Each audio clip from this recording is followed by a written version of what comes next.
드리려고 했는데 그걸 좀 실장님 말씀 맞아요. 진도를 나가는 게 중요하잖아요, 그죠? 중요하고 모의고사 봤더니 뭐 그 차에서 땡기는 것도 나왔대. 정보 가치 구하는 거, 그죠? 안 보셨어요 모의고사? 대답이 없어요. 정보 가치 이렇게 했는데 나중에 이제 뭐 혹시라도 모의고사가 이렇게 이번에는 그렇게 어렵지 않으니까 나중에 뭐 좀 어려울 때 그때 다시 한번 요청하시면 해드리도록 할게요. 아시겠죠? 저는 해드리려고 하는 목적인데 지금 거의 안 갖고 오셨으니까 이렇게 할게요. 들어가시면 진도 나가겠습니다. 진도 어디 할 차례죠? 보니까 184페이지하고 184페이지 할 차례죠. 부동산 관리 방식의 관리 주체에다가 별표 쳐놓으시기 바랍니다. 내가 만약 출제원이라면 만약에 낸다면 예를 내요. 자가 관리, 위탁 관리, 무슨 관리가 있죠? 혼합이 있죠. 세 가지 가장 유력하다 이렇게 봅니다. 그래서 이게 관리의 주체거든요. 주체. 그러니까 주체에 따라 다릅니다. 관리가. 그래서 자기가 관리하면 무슨 관리예요? 자기 관리. 맡기면 위탁. 합치면 혼합이죠, 그죠? 관리 주체입니다. 그래서 관리에 대한 주체. 그래서 관리의 분류 중에서 주체예요. 그럼 자기가 관리할 수가 있고요. 남한테 위탁할 수가 있습니다. 그럼 가장 오래된 관리가 자기 관리죠, 그죠? 소규모 부동산. 위탁 관리는 아까 도시와 건축 기술의 발달, 부재 소유자 요구는 무슨 관리를 낳게 하죠? 위탁. 합치는 게 혼합이죠. 혼합. 근데 이따가 문제가 얘가 나오는데 혼합은 내가 일부하고 남한테 맡기면 책임 소재가 분명해요, 불분명해져요. 단점이 됐죠, 그죠? 그래서 우리가 가도기에 채택돼요. 그러니까 얘가 가장 진보된 게 아니라 자가 혼합 위탁으로 가라는 얘기죠. 과도기에.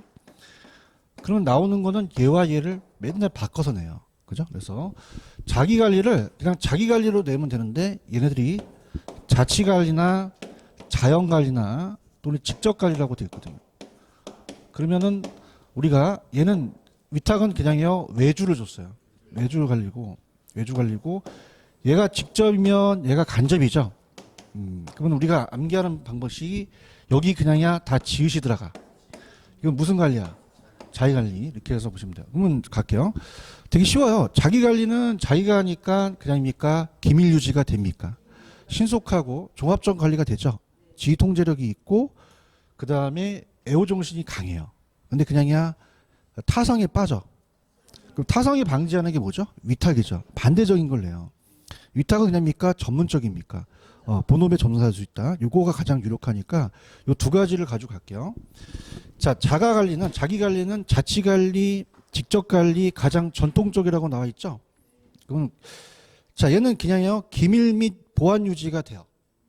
종합적인 관리할 수 있고 서비스 친절한 서비스 신속하고 애착이 강하고 소유자가 지휘 통제를 발휘되는 거는 무슨 관리 찍으셔야 돼요. 자기 관리. 자, 그 다음에 위탁은 외주죠. 그래서 간접이라고 하고 소유와 경영이 분리된 방식이에요. 그럼 얘는 그냥입니까? 전문적, 효율적, 합리적 관리가 가능하죠. 제일 중요한 게 이거예요. 별표 쳐보세요. 타성화가 그냥요 방지돼요. 자기 관리하면 타성이 졌죠. 타성이라는 건 오래되어 구도 좋지 않은 버릇듯이 계속적으로 자기가 하니까 쌓인다는 얘기예요. 위탁은 방지할 수 있고 관리비가 안정되고 소유자가 자기 본업에 전념할 수 있죠. 혼합은요. 내가 일부하고 직접 관리하고 필요한 부분만 그냥 전문가한테 위탁을 해요. 그러면 문제가 발생할 때 책임 소재가 분명 불분명? 얘가 가장 유력하죠. 그러면 얘는 자가에서 위탁 가도기에 유리한 방식이죠. 자, 문제로 갑니다. 문제로 가서 빨리 식기 전에 4번 문제를 한번 풀어보세요. 4번이 이제 가장 유력한 그 기출문제에서 가장 잘 나타났던 문제였어요. 답은 찾기 쉬우실 겁니다.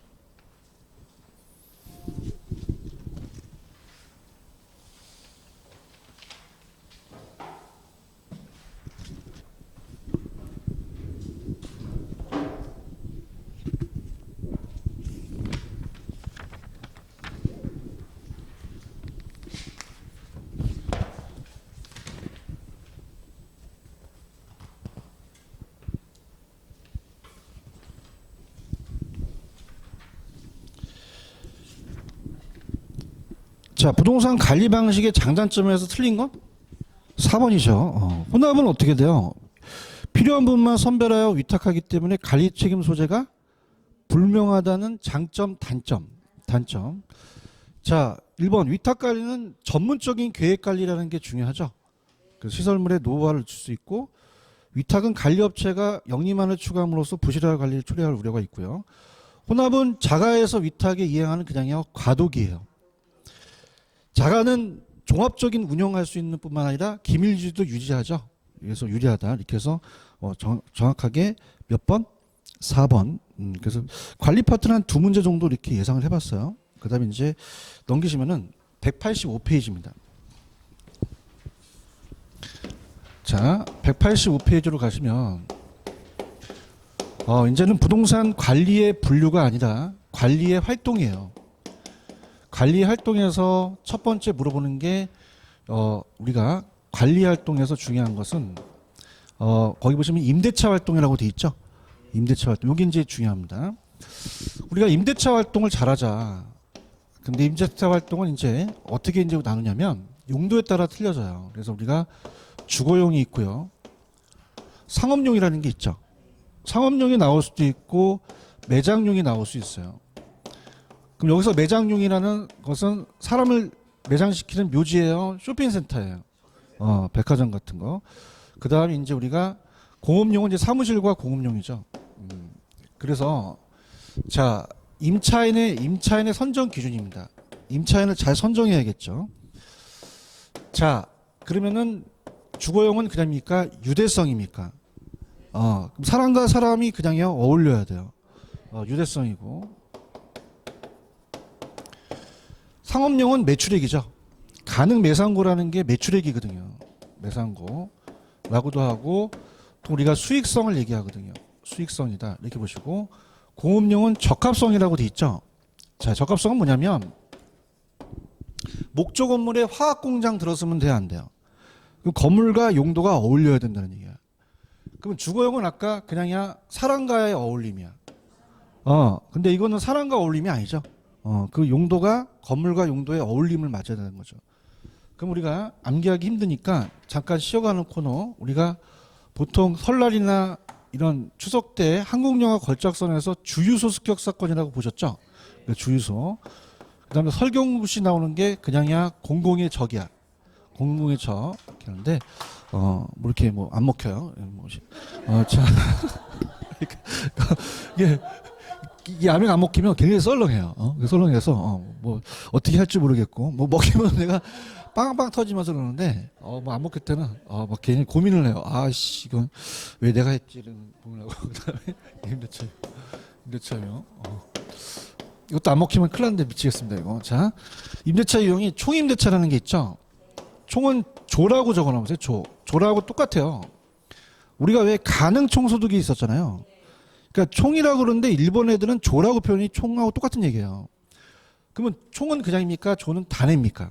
다. 임대차를 다 내는 거예요. 무슨 말이냐?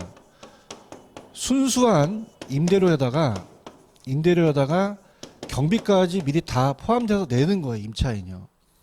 그럼 예를 들어서 얘가 70만 원이고 내가 30만 원을 합치면 그냥이야 100만 원을 다 냈어. 그럼 임차에 다 내게 되면은 임대인이 그거 갖고 경비를 지급할 수 있죠. 근데 공업용은 순임대차라는 건 뭐냐면 말 그대로 얘는 70만 원만 내요. 얼마만 낸다? 그럼 나머지 거는 그냥이야 협상을 해. 그래서 1차, 2차, 3차가 점점 넓어지겠죠. 그래서 1차가 그냥이지만 3차가 가장 많이 쓰죠. 이렇게 합니다. 그 다음에 요 상업용 부동산은 그냥이야 매출액이 중요해. 그럼 총수익에서 일정 비율이라는 게 있죠. 그래서 일정 비율로 비율임대차예요. 비율임대차 이렇게 합니다. 자, 그러면 우리가 또 썰렁할 거지만 갈게요. 주거용은 그냥이야 총이야. 그러면 총임대료를 임차인이 다 낸 거죠. 그러면 이거를 수령한 임대자가 그냥이야 자기가 비용을 내. 근데 순임대차는 그냥이야 70만 원만 내. 30만 원은 안 냈지. 그럼 30만 원은 협상을 한 다음에 내가 어디까지 낼 거를 협상한 다음에 1차, 2차, 3차 순으로 조금씩 내는 거예요. 보통 1차고 3차가 일반적이라고 돼 있죠. 비율임대차는 임차자의 순수익이에요. 총수익 중이에요. 총수익이라는 게 중요해요. 총소득이라는 거 아시죠? 거기서 일정 비율을 임대료로 한다. 그렇게 보시면 돼요. 그러니까 되게 쉬워. 따라서 일정 비율. 그럼 무슨 임대차 찍어? 아니, 그러니까 임대차 이용해서 총하고 비율 순위에서 어떤 거 찍어? 비율 찍으셔야지, 비율. 순위 찍으시면 안 되죠. 이해하십니까? 근데 순수한 임대료만 냈다. 그럼 무슨 임대차야? 순임대차. 그래서 이렇게 그럼 갈게요. 주거용은 순이에요? 조임대차예요? 그럼 지읒 들어갔죠? 공돌이에 반대는 따라서 공순이. 이렇게. 또 썰렁하네. 자, 그래서 이건 한번 다시 한번 확인해. 그러면 주거용은 순이야, 조야? 어떻게 알았지? 잘한다. 공순이지. 공업용은 순임대차라는 거죠. 아시겠습니까? 나야 20년째야. 근데 집에 가면 생각이 하나도 안 나. 근데 주거용은 지음만 생각나. 그 조고 공순이지, 공순이. 그 공업용은 순임대차라는 거죠. 아시겠습니까? 이렇게 다 야매를 만든 게 다 이유가 있어요, 여러분들이 다. 그래서 또 그거 나왔는데 오늘 봐봐. 이따 할 거지만 성매매 아세요, 성매매? 그러면 시장이 매매예요, 시장 성이야. 이거 나왔던데 모의고사에 나왔죠. 그러니까 야매가 다 나오는 건 아니지만 어느 순간순간 포착이 돼요. 아시겠어요? 유지 활동이에요. 이제 유지 활동이 세 가지가 있어. 그래서 이제 임대차 활동 끝났고 유지 활동 세 가지가 보시게 되면 일상적, 대응적, 예방적이라는 게 있죠. 그러니까 일상적은 정기적으로 늘 하는 거예요. 늘 하는 거고 상시적으로. 예방적이라는 자체는 그냥이야 사전에 방지를 해. 방지. 대응은 나중에 대응하는 거죠. 대응적은 사전이에요, 사후예요? 사후죠. 그래서 사전적과 사후적. 대응은 이제 수정적이라고도 하거든요. 그러면 나중에 대응하면은 더 비용이 나가잖아요. 그냥이야 예방하는 게 나. 예방하는 게 더 비용을 줄일 수 있죠. 그럼 셋 중에서 가장 중요한 건 무슨 활동이야? 예방. 예방이 있어요? 사전에 수립된 유지 계획이기 때문에 어떤 하자나 문제가 발생하기 전에 점검을 해야 좀 임차인의 비용을 줄일 수 있다는 거죠. 책임보험과 임대료 손실은 임대료 손실만 좀 체크해 보세요. 딱 한 번 나왔는데, 자, 건물이 화재가 나면 그냥요 임대를 못 받아요. 그러면 그 수리 복원하기까지 임대료 손실을 보상해 줄 수 있죠. 그냥 그렇게만 가져가시고, 책임보험은 채무. 자, 임차자가 가다가 건물에서 막 엎어졌어. 그냥 다쳤어. 손해를 봤죠. 거기에 대한 책임인데 그냥 참고만 하세요. 참고만. 넘길게요. 넘기시면 마케팅 있나요? 마케팅은 문제가 하나 정도가 출제가 됩니다. 마케팅은. 그래서 부동산 마케팅 들어갈게요. 자, 부동산 마케팅으로 갑니다. 한 문제가 나온다. 자, 마케팅은 그 종류에 따라 마케팅이 똑같을까요? 다를까요? 유형에 따라 다르다고 나왔었고, 그 다음 밑에 가시면 마케팅 환경이라고 되어 있죠. 그래서 거시 환경과 미시 환경인데, 미시적 환경에 경쟁업자가 딱 한 번 출제가 됐어요. 그럼 내가 레미 아니면 GS 자기가 있어. 그럼 경쟁업자도 마케팅 환경이 들어가죠. 그래서 그렇게 한 번 나왔는데, 거시적이라는 자체는 좀 외부적인 거죠. 그럼 거시적은 그냥이야 거기 또 환경이 들어가. 자연 환경에 환경 또 들어갔지. 그럼 용어 나오면 그냥이야 거시적이야. 근데 미시적에는 환경이 들어가? 안 들어가죠. 그럼 그건 미시적이다 이렇게 보는데, 거의 희박하지 뭐 이런 거 되겠어. 이렇게 보니까 보통 거시와 미시다 그냥 나눠주시고, 그냥 여기서 별 붙여. 3번에 가시면은 마케팅 전략 있어요? 여기가 이제 거의 시험 문제예요. 세 가지 전략이 우리가 시장 점유, 고객 점유, 관계 마케팅이라는 게 있죠. 이렇게 합니다. 자, 그래서 이제 마케팅의 세 가지 전략이 가장 유력해요. 내가 오늘 그 문제를 냈거든요. 부동산 마케팅의 세 가지 전략입니다. 세 가지 차원의 전략. 그래서 우리가 먼저 시장 점유가 나와요. 그럼 시장 점유라는 것은 공급자가 시장을 세분화해서 틈새 시장을 점유하죠. 따라서 틈새 시장의 점유. 시장 점유. 그 글씨에 나와 있어요. 시장 점유라고. 그래서 얘는 두 가지 STP하고 전략하고 STP는 보통 주거용에 사용되고요. 포피 믹스라는 것은 P가 4개예요.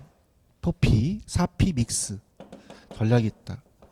보통 요거는 상업용에 사용됩니다.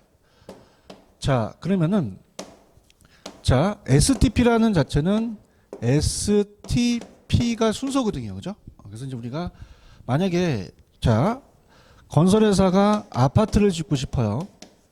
그러면 먼저 아파트의 대상이 되는 살 사람을 나눠야 되죠. 그래서 시장 세분화예요. 세그멘테이션. 시장 세분화. 자, 따라서 세그멘테이션. 세분화. 그러면 세가 나오면 세 찍으셔야죠. S. 그러면서 이거는 수요자의 특성입니다. 수요자의 특성에다가 나누는 거죠. 그래서 고객별로 우리가 아파트를 판매하려면 대형 평수가 잘 나갈 수 있고 소형 평수가 잘 나갈 수 있잖아요. 그럼 그냥 소득에 따라 나눠야 돼. 내가 어떻게 그걸 타겟을 할 것인지. 그래서 이제 소득에 따라서 사람을 나누는 거예요. 자, 이건 부동산이에요? 사람이야? 부동산이 아니죠. 그죠? 그래서 사람을 나눠서 수요자의 특성에 따라 나누는 것은 차별하다, 세분하다. 그럼 우리가 타겟이라는 것은 목표 시장을 선정해요. 표적 시장 선정. 표적 시장의 선정입니다. 선정도 맞고 선정도 맞거든요. 그러면 어떻습니까? 자, 어떻습니까? 여기 세분화된 시장에서라는 게 나오거든요.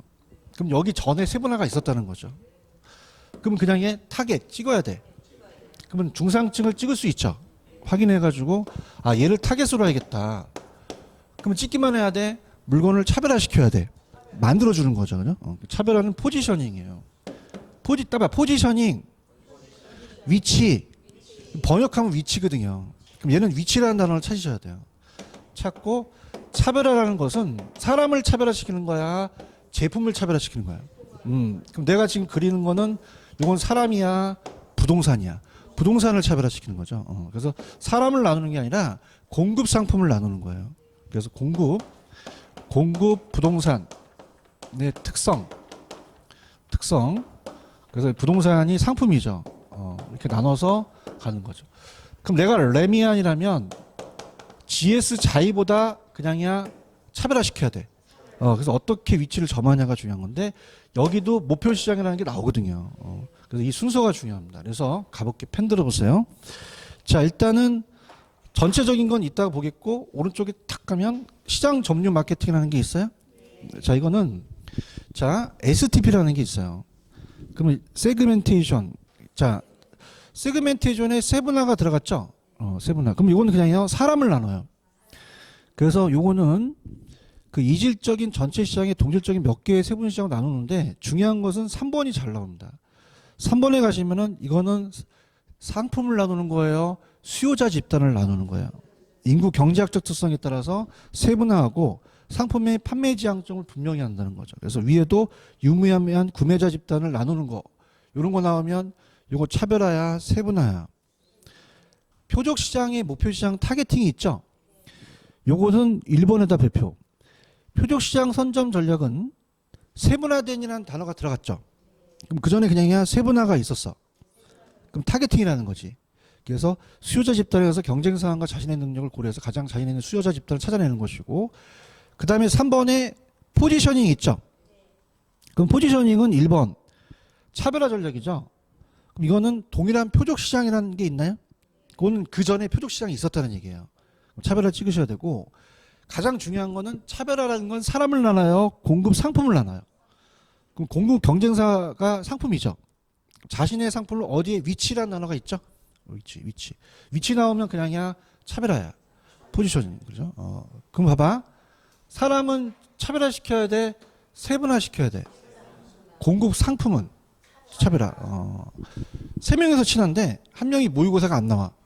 야, 너 밥 따로 먹어라. 그러면 안 되죠, 그죠? 그럼 사람은 차별화, 세분화. 공급 상품은 차별화라는 자체가 바꿔낼 가능성이 있어요. 이해 갔죠? 수요가 있어야 공급을 하죠. 그럼 먼저 사람을 나누는 게 먼저겠죠, 그죠? 이렇게 잡고, 그다음에 거기 포피 믹스라는 게 있나? 그래서 이제 이따가 제가 맨 마지막 문제를 좀 가르쳐 드리면서 제가 풀라고 할 텐데, 상업용 부동산인데, 자, 거기 보시면 유통, 플레이스라는 게 있죠. 이게 뭐냐면 유통 경로예요. 그럼 내가 직접 판매할 수 있습니까? 간접 경로로 중개사 활용할 수 있습니까? 분양대행사 맡길 수 있죠. 그럼 이따 문제 4번, 5번 문제 가르쳐 줄게. 다시 보지 마. 이따 중개업소 적극 활용하는 건 그냥이야. 요 플레이스야. 플레이스는 유통 경로를 찍으셔야 돼요. 그런가요? 제품은 어떻게 돼요? 내가 GS 자이면 레미안 아파트보다 아파트 단지 내에 자연적 친화적 실개천을 설치할 수 있죠.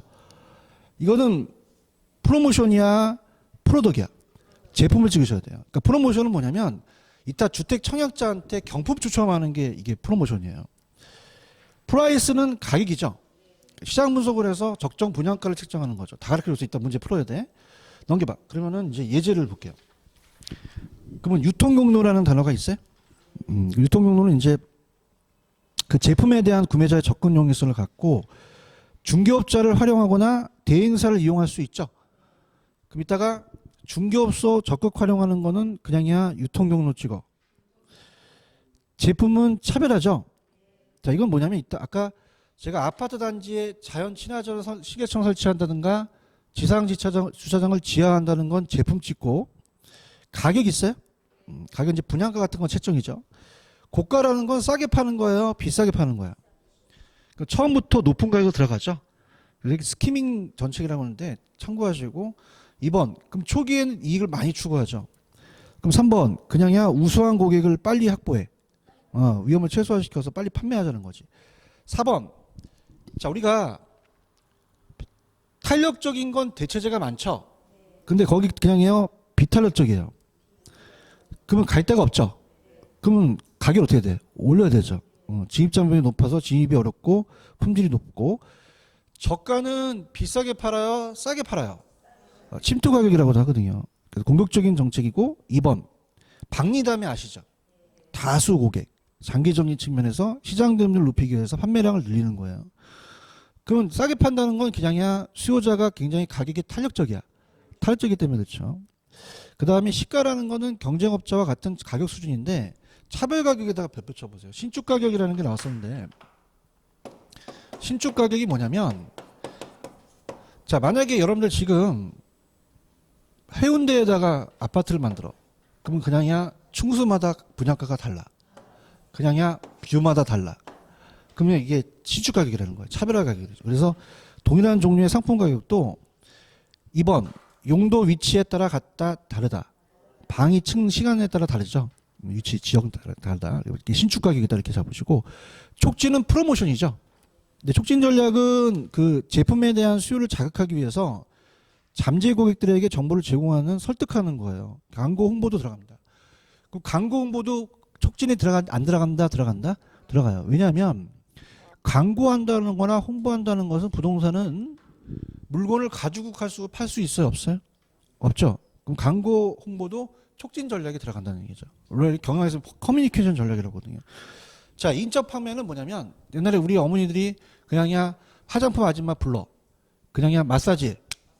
그러면서 방판이지. 방판. 알아? 확실히 알아 이거는. 방판이야. 이런 거 잘 알아? 따라서 방판. 판매원이 판매하는 거야.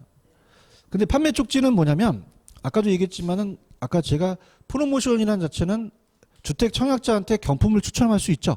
가전 제품 이런 것들이 이제 여러 가지 그런 판매 촉진이고 홍보와 광고는 달라요. 그냥이야 글씨도 달라. 제가 이제 예전에 10년 전에 대학교 여대에서 마케팅을 강의했거든요. 그 10년 전만 해도 제가 젊었어요. 그 10년 전에 제가 좀 옷을 딱 좀 캐주얼하게 입고 가면 어머 어느 학교 대학생이세요? 막 그랬거든요. 근데 지금 가면 어머 교수님이세요?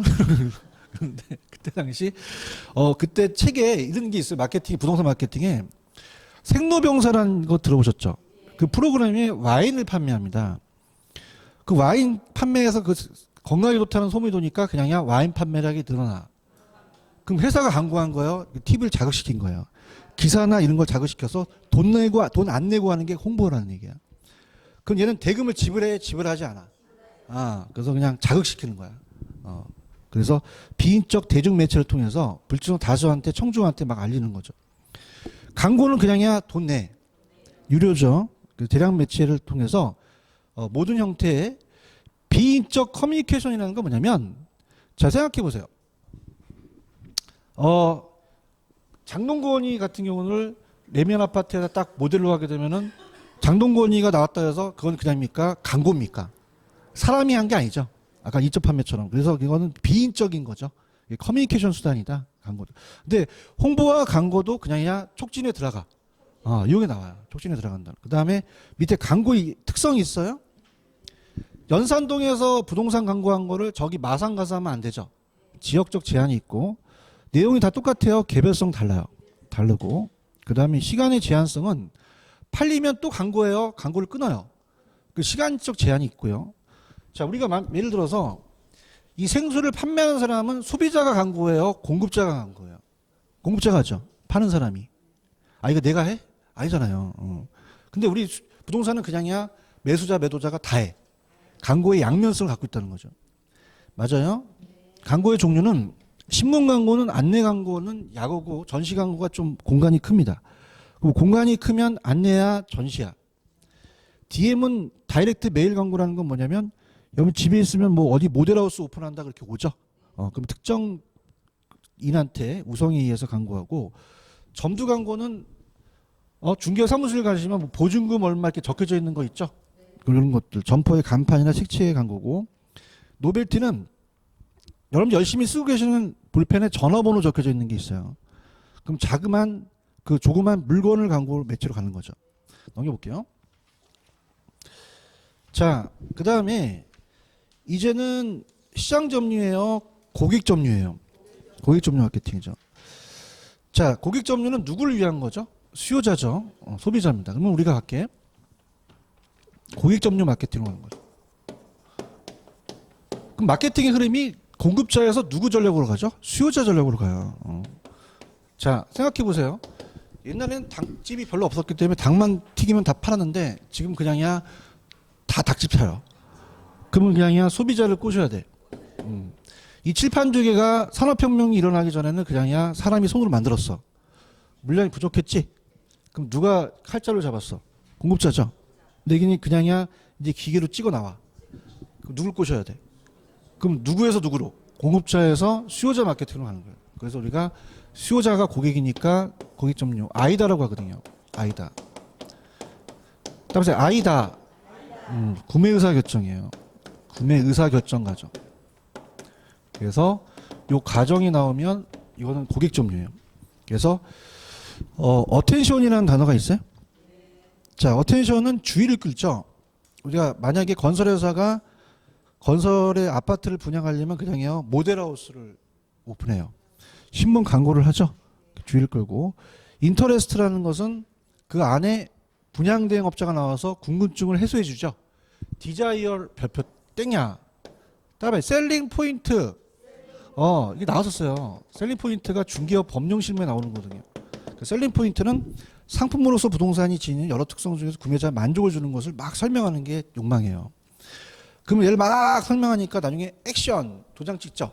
얘를 클로징으로서 액션을 한다는 거지. 그럼 셀링 포인트는 어느 단계에서 한다? 욕망 단계에서 한다. 그러면 자 볼게요. 여성 의류를 팔려면 디스플레이를 그냥 잘 해놔야 돼. 그럼 가다가 갑순이가 어머 이쁘다. 그냥이야 어텐션해. 그럼 여기 있는 점원이 가만히 있어 튀어나와. 인터레스트 흥미를 일으키지. 어머 언니 안 사도 되니까 그냥 들어와서 입어봐. 입힌 다음에 그냥이야 이걸 날려야 돼. 그럼 언니 미스 코리아 같아? 그 언니 가만히 있어서 카드를 꺼내. 액션 이렇게 하는 거예요. 그래서 아이다나 구매 의사 결정 나오면 고객 점유 찍으셔야 돼요. 찾았습니까? 그러니까 봐봐 나야 지금 20년째니까 자다가도 얘를 끄는데 아이다 나오면 그냥이야 고객 점유야. 힘들지? 그럼 따르세요. 아이고. 자 다시 어떻게? 아이고. 그러면 아이다 나오면 고객 점유 찍으셔야 돼요. 아이고. 찾았습니까? 야 이제 반응도 없어. 이제 아까는 그래도 반응이 그래도 아이씨 아까는 그래도 반응이 좀 괜찮았고 막 그러는데 요새 아이고 했더니 어머 이제는 조용해. 아이고 이게 굉장히 힘든 야매였어 나 딴에는 그죠? 여기 거대가잖아. 아이다 나오면 아이고 찍으셔야 돼. 그 아이고가 뭐야? 아이다는 고객 점유 찍으셔야 돼요. 틀렸습니까? 맞히면 되는 거야 공리 중개사가. 제 말 틀려? 맞아요? 그러니까 그냥 가다가 모의고사에 그냥 아이다 나오면 그냥 아이 곧 찍으시면 되는 거야. 자, 그 다음에 관계 마케팅인데, 자, 갑니다. 관계를 유지해 나가는 거죠. 관계 마케팅. 그럼 이따가 관계 유지라는 게 나와요. 근데 이게 뭐냐면 참 중요한 것 같아. 여러분들이 만약에 중개업을 하시게 되면 한 번 판 고객은 그냥 전화번호를 적어놔야 돼. 전화해야 돼요. 근데 저 특히 이제 작년 같은 경우는 투자를 하려고 어마어마하게 전화를 했거든요. 근데 다 적어놓고 뭘 놓냐면 요새 급매물이 나오면 나한테 메시지 보내. 그럼 그 사람도 그냥 수술을 먹어야 돼. 나도 좋은 거 찾잖아. 그러면 그냥 관계를 유지해 나가. 유지해 나가는 게 굉장히 중요해요. 그렇죠? 내가 대단한 강의를 하고 있는 거야 지금. 그죠? 한 번 고객이 영원한 고객이야. 아시겠죠? 그죠? 그 다음에 외부에서 딱 손님이 오셔도 딱 보면 이 사람이 살 사람인지 아는 사람인지 딱 안 돼요. 그럼 살 사람이면 딱 전화번호 딱 입력해 놓고 딱 한다는 거야. 이게 딱 다음에 관계 마케팅. 그냥이야 일회성이야 장기적이야. 생산자와 소비자 간이죠. 이걸 잘해야 돼. 생산자와 소비자 간. 생산자와 소비자 간. 그래서 일회성으로 팔아제끼는 게 아니라 그냥요 장기적이에요. 지속적으로 가죠. 장기적 지속적이고.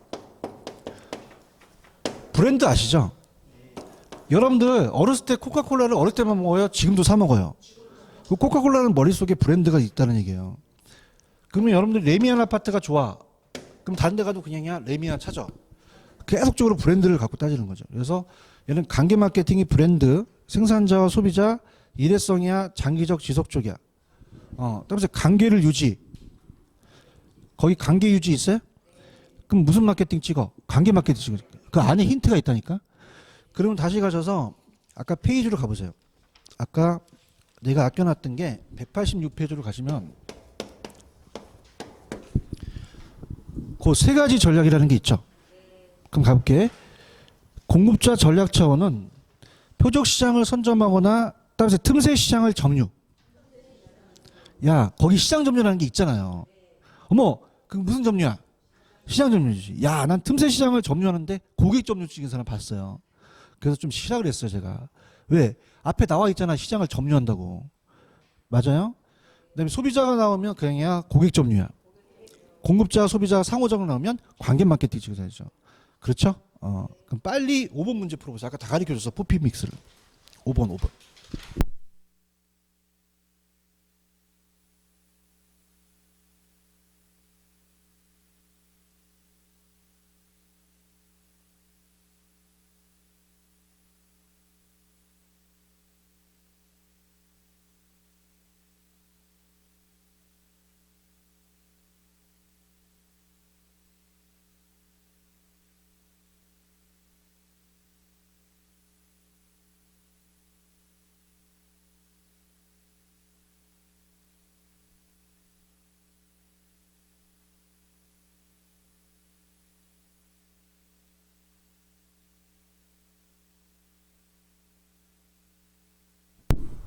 정답?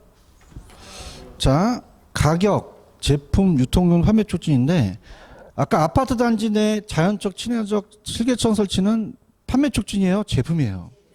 얘하고 리을이 중요해요. 청약자한테 경품 추첨하죠.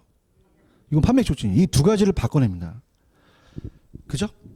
부동산 중개업소 적극 활용하는 게 유통경로죠. 야, 디귿은 너무 쉬워요. 그냥요 분양가가 있어요. 그 프라이스죠. 그래서 이제 시장분석을 통한 적정 분양가 측정은 가격이라는 거죠. 이거 잘 나옵니다. 4번이 정답이죠. 체크하셨어? 됐고 넘겨볼게요. 자, 191페이지 가시면은 이용 파트는 그렇게 문제 비중이 높지는 않아요. 부동산 이용. 근데 따라서 집약적 이용. 어디서 많이 듣던 거죠, 그죠? 요건 좀 가져가셔야 돼요. 집약적이다, 조방적이다, 뭐 이런 거. 그래서 부동산 이용 파트는 거의 10년에 한 번씩 아예 안 나오거나 희박해. 근데 토지이용 집약도라는 걸 배우셨어요. 토지이용 집약도라는 것은 자, 우리가 생산의 3요소가 토지, 노동, 자본이에요. 그럼 토지가 한정된 상태에서 노동과 자본을 투입하죠. 그러면 집약도가 높으면 고추가 되죠. 낮으면 저추가 된다. 그럼 토지에 대한 단위 면적에 대해서 노동과 자본의 투입량이에요. 자, 그래서 그래프를 그린다면 우리가 우하향하는 곡선이 되면서 집약도를 이제 본다는 거죠. 자, 안쪽은 그럽니까? 지가가 높습니까? 나갈수록 지가가 떨어지죠. 그러면 도심에서 안쪽에서 나갈수록 자 갑니다. 땅이 면적이 같은 땅면은 안쪽은 그냥요 땅값이 비싸요. 그럼 토지를 줄이고 얘를 높이죠. 그러면 집약도가 높아지겠죠. 그럼 조방적, 집약적이고 나갈수록 땅값이 싸죠. 그럼 토지를 늘리고 노동과 자본을 줄이죠. 그럼 집약도를 낮추는 것을 조방적이라고 배우셨어요. 그런가요? 근데 이게 자 토지용 집약도란 토지 이용이 있어서 단위 면적당 투입되는 노동과 자본의 크기라고 돼 있죠. 근데 수학 체감의 법칙이 작용한다라고 되어 있나요? 그러면 수학이 체증한다, 체감할 수도 있다. 어떻게 되냐면 보세요. 지금 농사를 져요. 갑돌이가 땅이 그냥요 제한돼 있어요. 근데 수학이 너무 잘 되는 거야. 신났어. 그러면 땅은 증가시켜 못 시켜. 그러면 사람만 많이 뽑아야겠네. 그래서 2명 뽑았더니 2명이 일도 잘하고 수학이 엄청나게 올라. 그냥이야 인원을 더 뽑아요. 그죠? 그럼 더 뽑게 되면은 생산성이 더 늘어나는 게 아니라 그냥이야 옆에 걸리적거려. 낯질하다가 그죠? 낯질하다가 한 10명 고용했더니 낯질하다가 옆에서 싹 빼. 아야! 병원에 실려가. 그래서 막 진단했는데 엄청나게 막 수술을 해야 된대. 그죠? 그럼 그냥이야 수학이 체감할 수 있다는 거야. 그렇지? 그 너무 늘려도 안 된다는 거야. 이해될 때? 그 수학이 체감할 수도 있다는 거죠. 건물도 마찬가지야. 건물도 계속 올리면 한계가 있어. 그게 그 뜻이에요. 아시겠어요? 그래서 자 할게요. 근데 어디다 그랬지 지금? 2번 하다 그랬죠? 그러니까 수학 체감 법칙이란 집약도가 높아짐에 따라서 단위 면적당의 노동과 자본을 많이 한단 말이에요. 그렇다고 좋은 거 아니지? 그럼 그냥이야 병원에 실려가. 아야! 그 수학이 체감할 수도 있다는 얘기예요. 그래서 도심도 그냥이야 건물이 한계가 있어. 고층화도 적용되는 거죠. 수익이 체증하다 체감할 수도 있다는 얘기예요. 이해하셨습니까? 3번, 4번, 5번은 이제 무슨 얘기냐? 가볼게요. 자, 우리가 노동을 일정하다고 봐요. 예전에 했던 건데, 그럼 이건 그냥요 토지에 대한 자본이에요. 생산 요소죠, 그죠? 생산 요소. 생산 요소와 생산 요소의 이제 대체성을 이제 시험 문제 물어봤는데 대체성과 도시지대. 자, 그러면은 보세요. 자, 이렇게 지대 곡선이 우하향하는 곡선이 되는데 안쪽은 그냥입니까? 땅값이 비쌉니까? 토지를 줄이고 자본을 늘리죠. 그럼 안쪽은 자본을 늘려야 돼요. 근데 나가면 나갈수록 그냥입니까? 땅값이 쌉니까? 그럼 자본을 늘려야 돼요? 토지를 늘려야 돼요? 그럼 얘가 그냥입니까? 지금 대치 관계입니까? 갈게요. 자, 건물을 올리려고 그래요. 그럼 그냥요 예산이 한정돼 있어요. 그러면 그 안에서 하게 되면 하나를 늘리면 하나를 줄여야 된다는 얘기예요. 갑돌이가 지금 3,000원이 있어요. 그러면 노동은 일정하다 보고 빵과 우유를 사 먹으려고 그래요. 그럼 그냥이야 빵을 많이 먹으면 그냥이야 우유를 적게 먹어야 돼. 우유를 많이 먹으면 빵을 그러면 3,000원 안에 가야 되니까. 그렇지. 그럼 우리가 자 우유하고 빵을 봤을 때 얘는 그냥이야 예산이 한정돼 있어. 그러면 우유를 많이 늘리면 빵을 적게 사야 되고 우유를 조금 먹으면 빵을 더 많이 늘릴 수 있는 거야. 그죠? 근데 우리 시험 문제는 우유하고 빵 나와 자본하고 토지 나와. 그러면 안쪽은 땅값이 비싸죠. 그럼 토지를 늘려야 돼, 토지를 줄여야 돼, 자본을 늘려야 되죠. 그럼 조방적, 집약적, 저층화, 고층화 시키고 나갈수록 땅값이 싸죠. 그럼 토지를 더 늘리라는 얘기예요. 그럼 토지를 늘리면 어떻게 돼요? 토지를 더 늘리고 자본을 줄이니까 집약적, 조방적, 고층화, 저층화 된다는 거예요. 아시겠어? 그럼 우리가 분모에 대한 분자니까 자본에 대한 토지예요, 토지에 대한 자본이에요. 토지에 대한 자본.